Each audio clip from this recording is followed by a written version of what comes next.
এই মুহূর্তে আপনি যা দেখছেন তা যেন কোনো কল্পনার জগৎ।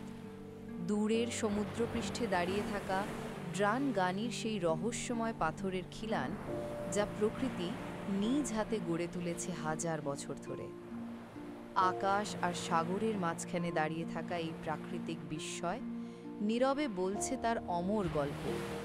প্রতিটি ঢেউ যেন ছুঁয়ে যাচ্ছে ইতিহাসকে। ফারো দ্বীপপুঞ্জের এই অসাধারণ দৃশ্য যেন হৃদয় ছুঁয়ে যায়, তাকে মনে হয় শান্তির আরেক নাম। প্রতিটি কোণ, প্রতিটি ঢালু পাহাড় আর উঁচু ঢেউ আমাদের মনে করিয়ে দেয় প্রকৃতি কখনোই তাড়াহুড়ো করে না, তবে সে সব কিছু নিখুঁতভাবে তৈরি করে। এইখানে সময় যেন থেমে আছে, শুধু আপনি, প্রকৃতি আর এক অনন্ত প্রশান্তি।